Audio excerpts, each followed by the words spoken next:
ഇന്ന് നമ്മൾ ചെയ്യാൻ പോകുന്നത് ഒരു ബോട്ടിൽ ആർട്ടാണ്. ഭയങ്കര സിമ്പിളായിട്ടുള്ളൊരു ബോട്ടിൽ ആർട്ടാണ് കേട്ടോ. അപ്പോൾ അതിന് വേണ്ടിയിട്ട് ഞാനൊരു ഗ്ലാസിൻ്റെ ബോട്ടിൽ എടുത്തിട്ടുണ്ട്. പിന്നെ ഞാനിവിടെ എടുത്തിട്ടുള്ളത് ന്യൂസ് പേപ്പറാണ്. അപ്പോൾ നമുക്ക് ന്യൂസ് പേപ്പർ ഒന്നിങ്ങനെ കട്ട് ചെയ്തിട്ടൊന്നും കുറേ പീസായിട്ട് ഇങ്ങനെ എടുക്കണം. അപ്പോൾ ഞാൻ ഒരു ന്യൂസ് പേപ്പറിലുള്ള പിക്ചേഴ്സ് ഒന്നും എടുക്കുന്നില്ല. അപ്പോൾ ഇതിൽ ആ ഒരു റൈറ്റിങ്സ് മാത്രമാണ് ഇങ്ങനെ കട്ട് ചെയ്തിട്ട് എടുക്കുന്നത്. ഇനി നമ്മൾ എന്താ ചെയ്യേണ്ടതെന്ന് വെച്ചാൽ നമ്മൾ കട്ട് ചെയ്തിട്ടുള്ള പീസിൻ്റെ പ്രിൻ്റ് ഇല്ലാത്ത ഭാഗം ഉണ്ടാവില്ല, പ്ലെയിൻ ആയിട്ടിരിക്കുന്നത്. അപ്പോൾ ആ ഒരു ഭാഗമൊക്കെ ഇങ്ങനെ കട്ട് ചെയ്ത് മാറ്റിയിട്ട് ഒന്നിങ്ങനെ എടുക്കുകയാണ്. അപ്പോൾ നമുക്ക് വേണ്ടത് ആ ഒരു പ്രിൻ്റ് ഉള്ള ഭാഗം മാത്രമാണ് കേട്ടോ. അപ്പോൾ അങ്ങനെ ഞാൻ കുറച്ച് ചെറുതും വലുതൊക്കെ ആയിട്ട് കുറേ പീസ് ഇങ്ങനെ കട്ട് ചെയ്തെടുത്തിട്ടുണ്ട്. ഇനിയിപ്പോൾ നമുക്ക് കുറച്ച് ഫെവിക്കോളാണ് വേണ്ടത്. എന്നിട്ട് ഫെവിക്കോൾ ഞാനൊരു 2 സ്പൂൺ എടുത്തിട്ടുണ്ട്. എന്നിട്ട് അതിലേക്ക് ഞാൻ 1 സ്പൂൺ വെള്ളം കൂടെ ചേർത്ത് നന്നായിട്ട് ഇങ്ങനെ മിക്സ് ചെയ്യാണ്. അപ്പോൾ നമ്മൾ എത്ര ഫെവിക്കോളാണോ എടുക്കണമെന്ന് വെച്ചാൽ അതിൻ്റെ പകുതി അളവിൽ നമ്മൾ വെള്ളം ചേർത്തിട്ട് ഒന്നിങ്ങനെ മിക്സ് ചെയ്യാം കേട്ടോ. പിന്നെ ഞാൻ ബ്രഷ് ഉപയോഗിച്ചിട്ട് ഈ ഒരു ഫെവിക്കോൾ ഒന്നിങ്ങനെ ബോട്ടിലേക്ക് അപ്ലൈ ചെയ്യാണ്. ഒരു തിന്നായിട്ട് ഇങ്ങനെ അപ്ലൈ ചെയ്ത് കൊടുത്താൽ മതി. എന്നിട്ട് നമ്മൾ കട്ട് ചെയ്തിട്ട് വെച്ചിട്ടുണ്ടായിരുന്ന ആ ഒരു പേപ്പേഴ്സ് ഉണ്ടല്ലോ, അപ്പോൾ ആ ഒരു പേപ്പേഴ്സ് നമ്മളിങ്ങനെ ഓരോന്നായിട്ട് ഇങ്ങനെ ബോട്ടിലേക്ക് ഇങ്ങനെ ഒട്ടിച്ചു കൊടുക്കുകയാണ്. നമ്മൾ ഒട്ടിക്കുന്ന സമയത്ത് ഇങ്ങനെ ചുളിവുകളൊക്കെ ഇല്ലാതെ ഒട്ടിക്കാൻ നോക്കുക. പിന്നെ അതുപോലെ തന്നെ ഒട്ടിച്ചിട്ട് അതിൻ്റെ ഒരു എൻഡിലൊക്കെ ഇങ്ങനെ എവിടെയെങ്കിലും ഒന്ന് സ്റ്റിക്കായിട്ടില്ല എന്നുണ്ടെങ്കിൽ അവിടെ കുറച്ചൊന്നിങ്ങനെ ഫെവിക്കോൾ അപ്ലൈ ചെയ്ത് കൊടുത്തിട്ട് നന്നായിട്ടൊന്നിങ്ങനെ സ്റ്റിക്ക് ചെയ്ത് കൊടുക്കുക കേട്ടോ. പിന്നെ അതുപോലെ തന്നെ ഒരു പേപ്പർ നമ്മൾ ഒട്ടിച്ച് കഴിഞ്ഞിട്ട് പിന്നെ അടുത്ത പേപ്പർ ഒട്ടിക്കുന്ന സമയത്ത് അതിനെ ജസ്റ്റ് ഒന്ന് അതിൻ്റെ ഒരു ടിപ്പ് ഉണ്ടാവില്ല, ആ ഒരു ഭാഗം ഒന്നിങ്ങനെ കവർ ചെയ്യുന്ന രീതിയിൽ ഒട്ടിക്കാം. അപ്പോൾ അല്ലാന്നുണ്ടെങ്കിൽ അതിൻ്റെ രണ്ടിൻ്റെയും കൂടെ ഇടയ്ക്ക് ഇങ്ങനെ ആ ഒരു ബോട്ടിൽ കാണുമ്പോൾ അത്രക്കൊരു ഭംഗി ഉണ്ടാവില്ല. അപ്പോൾ അതുകൊണ്ടാണ്. അപ്പോൾ അങ്ങനെ ഒന്ന് ഓരോ പീസിൻ്റെ മേലെ ഇങ്ങനെ ഓവർലാപ്പ് ചെയ്ത് നിൽക്കുന്ന രീതിയിൽ അടുത്ത പീസ് ഒട്ടിച്ചിട്ട് അങ്ങനെ ആ ഒരു ബോട്ടിൽ കംപ്ലീറ്റ് ആയിട്ടും ആ ഒരു ബോട്ടിൽ കാണാത്ത രീതിയിൽ ഒന്നിങ്ങനെ ഒട്ടിച്ചെടുക്കുകയാണ്. ഇപ്പോൾ നമ്മളിത് മുഴുവനായിട്ട് ഒട്ടിച്ച് കഴിഞ്ഞിട്ടുണ്ട്. ഇനിയിപ്പോൾ നമ്മൾ നേരത്തെ മിക്സ് ചെയ്ത് വെച്ചിട്ടുണ്ടായിരുന്ന ഫെവിക്കോൾ വാട്ടർ മിക്സ് ഉണ്ടായിരുന്നല്ലോ, അപ്പോൾ അത് നമ്മൾ ഈ ഒരു പേപ്പറിൻ്റെ മേലെ മുഴുവനായിട്ടും ഇങ്ങനെ ഒരു തിന്നായിട്ട് ഇങ്ങനെ അപ്ലൈ ചെയ്ത് കൊടുക്കുകയാണ്. അപ്പോൾ ഫുള്ളായിട്ട് നമ്മൾ ആ നെക്കിൻ്റെ സൈഡിൽ നമ്മൾ എവിടെയൊക്കെയാണോ ആ ഒരു പേപ്പർ ഒട്ടിച്ചതെന്ന് വെച്ചാൽ ആ ഭാഗത്തൊക്കെ നമ്മൾ ഒരു കോട്ടായിട്ടൊന്ന് ഇങ്ങനെ അപ്ലൈ ചെയ്ത് കൊടുക്കാം. എന്നിട്ട് നന്നായിട്ടൊന്ന് ഡ്രൈ ആക്കി എടുക്കാം കേട്ടോ. ഇപ്പോൾ നമ്മൾ ബോട്ടിൽ നന്നായിട്ട് ഡ്രൈ ആയിട്ടൊക്കെ കിട്ടിയിട്ടുണ്ട് കേട്ടോ. ഇപ്പോൾ ആ ഒരു പേപ്പേഴ്സ് ഒന്നും നമുക്കിങ്ങനെ പറിച്ചെടുക്കാൻ നോക്കിയാൽ പോലും അത് കിട്ടുമൊന്നുമില്ല, അത്രക്കും നല്ല രീതിയിൽ തന്നെ സ്റ്റിക്കായിട്ട് കിട്ടിയിട്ടുണ്ട്. പിന്നെ ഞാനിവിടെ എടുത്തിട്ടുള്ളത് ബ്ലാക്ക് കളർ ആക്രിലിക് പെയിൻ്റ് ആണ്. പിന്നെ ഒരു തിന്നായിട്ടുള്ളൊരു ബ്രഷും എടുത്തിട്ടുണ്ട് കേട്ടോ. എന്നിട്ട് നമ്മൾ ഈ ഒരു ബോട്ടിലേക്ക് ഇങ്ങനെ ചെറുതായിട്ടൊരു ഡിസൈൻ ചെയ്ത് കൊടുക്കുകയാണ്. അപ്പോൾ നിങ്ങൾക്ക് വേണമെന്നുണ്ടെങ്കിൽ ആദ്യം പെൻസിൽ ഉപയോഗിച്ചിട്ട് ചെറുതായിട്ടൊരു ഡിസൈനൊക്കെ ചെയ്തിട്ട് പിന്നെ അതിൻ്റെ മേലെ ഈ ഒരു black colour acrylic paint use ചെയ്തിട്ട് ഇങ്ങനെ ഡിസൈൻ ചെയ്താലും മതി. അപ്പോൾ ഞാനിങ്ങനെ വളരെ തിന്നായിട്ടുള്ളതും അതുപോലെ സിമ്പിളായിട്ടുള്ളൊരു വർക്കാണ് ചെയ്യുന്നത്. അപ്പോൾ അതുകൊണ്ട് പ്രത്യേകിച്ച് ആദ്യം ഒരു ഡ്രോയിങ് ഒന്നും ചെയ്യുന്നില്ല. അപ്പോൾ 1-2 ട്രീ ഇങ്ങനെ ഉള്ള പോലെ ട്രീയുടെ ഒരു ബ്രാഞ്ചസ് ഒക്കെ ഉണ്ടാവില്ല, അപ്പോൾ അതുപോലെ ഒന്നിങ്ങനെ വരച്ചു കൊടുക്കുന്നുണ്ട്. നമ്മൾ ഈ ബ്രാഞ്ചസ് ഒന്ന് വരയ്ക്കുമ്പോൾ പ്രത്യേകിച്ച് ഒരു പാറ്റേൺ ഒന്നുമില്ല, നമുക്കിങ്ങനെ ചെറുതായിട്ടൊരു തോന്നുന്ന രീതിയിൽ ഇങ്ങനെ ചെയ്തെടുത്താൽ മതി. അപ്പം ഞാനിങ്ങനെ നടുക്കുന്ന ഒരു ബ്രാഞ്ച് കൊടുത്തിട്ടുണ്ട്. പിന്നെ അതുപോലെ മേലേന്ന് ഇങ്ങനെ താഴോട്ട് ഇങ്ങനെ നിൽക്കുന്ന രീതിയിലൊരു ബ്രാഞ്ച്, പിന്നെ താഴത്തൊരു ബ്രാഞ്ച്. അപ്പോൾ അങ്ങനെ 3 ബ്രാഞ്ചായിട്ടാണ് ഇങ്ങനെ വരച്ചു കൊടുത്തിട്ടുള്ളത്. എന്നിട്ട് അത് കഴിഞ്ഞിട്ട് അതിൻ്റെ ഓരോന്നിൻ്റെ അറ്റത്തായിട്ട് ഇങ്ങനെ ചെറുതായിട്ട് 1-2 ലീവ്സും കൂടെ ഇങ്ങനെ ചെയ്ത് കൊടുക്കുന്നുണ്ട്. അങ്ങനെ നമ്മൾ ബ്രാഞ്ചസും അതുപോലെ ലീവ്സൊക്കെ ചെയ്ത് കഴിഞ്ഞിട്ടുണ്ട്. ഇനിയിപ്പോൾ ഞാൻ ഇതിലേക്ക് കുറച്ചും കൂടി അങ്ങനെ ഭംഗി കിട്ടാൻ വേണ്ടിയിട്ട് ഒരു 2 ബേർഡ്സിനെയും കൂടെ ഇങ്ങനെ വരച്ചു കൊടുക്കുകയാണ്. അപ്പോൾ 2 ബേർഡ്സ് ഇങ്ങനെ അടുത്ത് നിൽക്കുന്ന രീതിയിൽ ഇങ്ങനെ ഒന്ന് ചെറുതായിട്ടൊന്ന് ഇങ്ങനെ വരച്ചു കൊടുക്കുന്നുണ്ട്. ഞാനപ്പോൾ ഇങ്ങനെ പെൻസിലുകൊണ്ട് ഇങ്ങനെ വരച്ചു കൊടുക്കാതെ ആദ്യം തന്നെ ഈ ബ്രഷ് യൂസ് ചെയ്തിട്ട് ചെയ്തപ്പോൾ അത്രക്കൊരു നീറ്റായിട്ട് കിട്ടിയിട്ടില്ല. കാരണം നമുക്കിങ്ങനെ ആ ഒരു ബ്രഷ് യൂസ് ചെയ്യുന്ന സമയത്ത് കുറച്ചൊക്കെ ഇങ്ങനെ തെറ്റിപ്പോകുമല്ലോ. അപ്പോൾ അതിങ്ങനെ ശരിയാക്കിയൊക്കെ എടുത്തപ്പോൾ നമ്മൾ ആ ഒരു ബേർഡ്സിന് കുറച്ച് നല്ലൊരു വണ്ണം കൂടി പോയിട്ടുണ്ട് കേട്ടോ. അപ്പോൾ നിങ്ങൾ ചെയ്യുന്ന സമയത്ത് ആദ്യം ഇങ്ങനെ പെൻസിലുകൊണ്ട് ചെറുതായിട്ടൊന്ന് ഇങ്ങനെ വരച്ചു കൊടുത്തിട്ട് പിന്നീട് ഇങ്ങനെ പെയിൻറ്റ് വെച്ചിട്ടൊന്ന് ഇങ്ങനെ ഫില്ല് ചെയ്ത് കൊടുത്താൽ മതി. അപ്പോൾ ഞാൻ ഏകദേശം ഒരു 2 കിളികളെ രീതിയിലൊന്നിങ്ങനെ റെഡിയാക്കി എടുത്തിട്ടുണ്ട്. പിന്നെ ഞാൻ ആ ഒരു ബോട്ടിലെ നെക്കിൻ്റെ സൈഡിൽ ഇങ്ങനെ ഒരു 3 പോലെ ഇങ്ങനെ വരച്ചു കൊടുക്കുന്നുണ്ട് കേട്ടോ.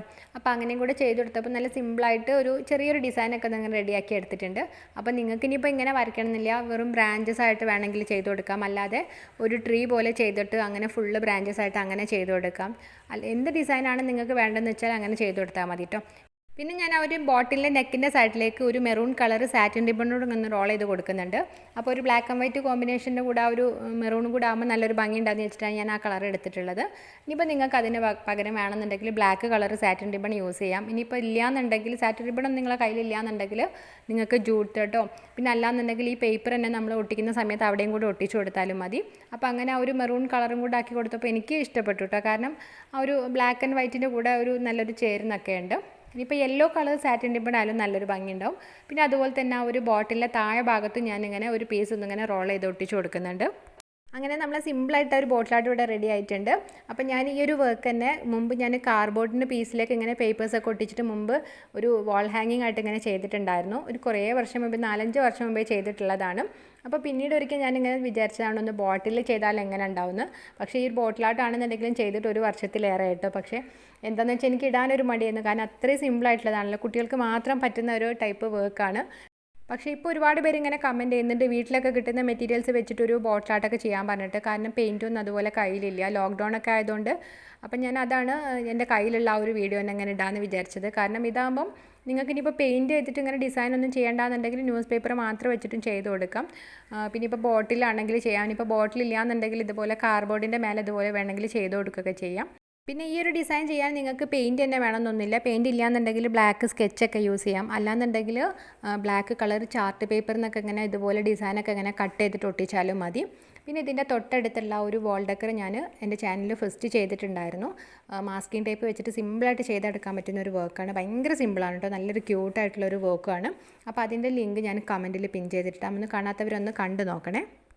ഞാൻ ആ വാൾ ഡെക്കർ ചെയ്ത സമയത്ത് ഇങ്ങനെ ആ ഒരു പ്ലെയിൻ ആയിട്ടുള്ള ഭാഗമൊക്കെ എടുത്തിട്ടുണ്ടായിരുന്നു, പ്രിൻ്റ് ഇല്ലാത്ത ഭാഗമൊക്കെ എടുത്തിട്ടുണ്ടായിരുന്നു. ഈ ഒരു ബോട്ടിലിൽ പക്ഷേ ഞാൻ പ്രിൻ്റുള്ള ഭാഗം മാത്രമാണ് ഞാൻ കട്ട് ചെയ്തെടുത്തിട്ടുള്ളത്. അപ്പോൾ നിങ്ങൾക്ക് ഇതിൽ ഏതാണ് ഇഷ്ടമെന്ന് വെച്ചാൽ അങ്ങനെ നോക്കിയിട്ട് ചെയ്താൽ മതി കേട്ടോ. ഇനിയിപ്പോൾ ഇങ്ങനെ ഡിസൈൻ ചെയ്യാതെ വേണമെന്നുണ്ടെങ്കിൽ ഇതുപോലെ ന്യൂസ് പേപ്പറിലുള്ള നല്ല പിക്ചേഴ്സൊക്കെ ഉണ്ടാവില്ലേ കളർഫുൾ ആയിട്ടുള്ള, അപ്പോൾ അതൊക്കെ നല്ല രീതിയിൽ ഇങ്ങനെ നല്ല ഭംഗിയായിട്ടൊക്കെ ഇങ്ങനെ കട്ട് ചെയ്തിട്ടൊക്കെ വേണമെങ്കിൽ ഒട്ടിച്ചെടുക്കാം. അപ്പോൾ ഞാനിതൊക്കെ കുറേ മുമ്പേ ഇങ്ങനെ ബോട്ടിൽ ഇങ്ങനെ കാണുന്ന സമയത്ത് ജസ്റ്റ് ഇങ്ങനെ ഒന്ന് ചെയ്ത് നോക്കിയിട്ടുള്ളതാണ്, വെറുതെ ന്യൂസ് പേപ്പറൊക്കെ ഇങ്ങനെ വെച്ചിട്ട്. പക്ഷേ അത്ര നീറ്റായിട്ടൊന്നുമില്ല കേട്ടോ. ഞാൻ അന്നിങ്ങനെ ഇതുപോലെ ഇതിൻ്റെ മേലെ ഞാൻ ഫെവിക്കോൾ കൊണ്ട് നമ്മളിങ്ങനെ വാട്ടർ മിക്സ് ആയിട്ട് അപ്ലൈ ചെയ്ത് കൊടുക്കില്ല, അങ്ങനെയൊന്നും ചെയ്ത് കൊടുത്തിട്ടൊന്നുമില്ല. ജസ്റ്റ് ഇങ്ങനെ ഫെവിക്കോൾ വെച്ചിട്ട് പേപ്പേഴ്സൊക്കെ ഇങ്ങനെ ഒട്ടിച്ച് കൊടുത്തിട്ടേ ഉള്ളൂ. അപ്പോൾ അതുപോലെ മാഗസിൻ്റെ പേപ്പർ നിങ്ങൾക്ക് എന്ത് വേണമെങ്കിലും ഒട്ടിച്ചിട്ട് ഇങ്ങനെ ചെയ്തെടുക്കാൻ പറ്റും. നമുക്കതുപോലെ ന്യൂസ് പേപ്പറിൽ ആ ഒരു റൈറ്റിങ്സ് അല്ലാതെ പിക്ചർ മാത്രമായിട്ട് ഇങ്ങനെ ഒട്ടിച്ചെടുത്താലും നല്ലൊരു ഭംഗിയൊക്കെ ഉണ്ടാവും കേട്ടോ, നല്ല നല്ല ഡിസൈനൊക്കെ ഉണ്ടാവില്ല. അപ്പോൾ അങ്ങനെ വേണമെങ്കിൽ ഒട്ടിച്ചെടുക്കാം. പിന്നെ ഈ ഒരു ബോട്ടിലായിട്ട് എന്ന് പറയുമ്പോൾ കുട്ടികളുടെ കോമിക്സ് ബുക്ക് വെച്ച് ഞാൻ ചെയ്തിട്ടുള്ളതാണ്. സ്പൈഡർമാൻ്റെ ഒക്കെ ബുക്ക് ഉണ്ടാവില്ല, പിന്നെ അതുപോലെ ബോബനും മോളിയും, അപ്പോൾ അങ്ങനത്തെ ഒക്കെ ബുക്ക് വെച്ചിട്ട് ഇങ്ങനെ കട്ട് ചെയ്തെടുത്തിട്ട് ഇങ്ങനെ ഒട്ടിച്ചിട്ടുള്ളതാണ്. ഇനിയിപ്പോൾ അതിൻ്റെ നിങ്ങൾക്ക് കളർ വേണമെന്നുണ്ടെങ്കിൽ അങ്ങനെ കളർ കോമിക്സ് ബുക്ക് എടുത്തിട്ട് ഇങ്ങനെ ചെയ്തെടുത്താലും മതി. അപ്പോൾ ഇതിൻ്റെ വീഡിയോ ഞാൻ അപ്ലോഡ് ചെയ്തിട്ടുണ്ടായിരുന്നു, കാണാത്തവരുണ്ടെങ്കിൽ ഒന്ന് കണ്ട് നോക്കണേ. ഞാൻ കമൻറ്റിൽ പിൻ ചെയ്തിട്ടാണ്. കുട്ടികൾക്കൊക്കെ ചെയ്യാൻ പറ്റുന്ന ഭയങ്കര സിമ്പിളായിട്ടുള്ളൊരു വർക്കാണ്. നമുക്കിപ്പോൾ പെയിൻ്റ് ഒന്നും കയ്യിലില്ലാന്നുണ്ടെങ്കിൽ വീട്ടിലുള്ള മെറ്റീരിയൽസ് മാത്രം വെച്ചിട്ട് ഇങ്ങനെ അതിനൊരു ഫെവിക്കോളിൻ്റെ ചിലവ് മാത്രമേ വരുന്നുള്ളൂ. അപ്പോൾ ഈ ഒരു ബോട്ടിലൊക്കെ കുട്ടികൾക്കൊക്കെ ചെയ്യാൻ പറ്റുന്ന അത്രയും സിമ്പിളാണ് കേട്ടോ. അത് കുട്ടികൾക്കൊക്കെ ഇഷ്ടമാവുന്ന ടൈപ്പ് ഒരു വർക്കുമാണ്. അപ്പോൾ ഈ വീഡിയോ ഇഷ്ടമായിട്ടുണ്ടെന്നുണ്ടെങ്കിൽ അഭിപ്രായങ്ങളൊക്കെ ഒന്ന് എല്ലാവരും ഒന്ന് കമൻറ്റ് ചെയ്യാം. അതുപോലെ നിങ്ങൾ ട്രൈ ചെയ്ത പിക്ചേഴ്സൊക്കെ അയച്ച് എൻ്റെ ഇൻസ്റ്റാഗ്രാമിലേക്കും ഫേസ്ബുക്കിലേക്കുമാണ്. സബ്സ്ക്രൈബ് ചെയ്യാത്ത ഒരുപാട് പേര് വീഡിയോസ് കാണുന്നുണ്ട്. അപ്പോൾ ഇവിടെ വന്നിട്ടുള്ളവർ ആരെങ്കിലും സബ്സ്ക്രൈബ് ചെയ്യാത്തവരുണ്ടെങ്കിൽ ഒന്ന് സബ്സ്ക്രൈബ് ചെയ്തിട്ട് സപ്പോർട്ട് ചെയ്യണേ. അതുപോലെ നമ്മളെ ചാനലിൽ വീഡിയോസ് അപ്ലോഡ് ചെയ്യുന്നത് വെനസ്ഡേ, ഫ്രൈഡേ, സൺഡേ 4:30 PM അപ്പോൾ നമുക്ക് അടുത്ത ദിവസം നല്ലൊരു വീഡിയോ ആയിട്ട് കാണാം കേട്ടോ. അതുവരെ എല്ലാവരും ഹാപ്പി ആയിട്ടിരിക്കുക, അതുപോലെ സേഫ് ആയിട്ടിരിക്കുകയും ചെയ്യാം കേട്ടോ.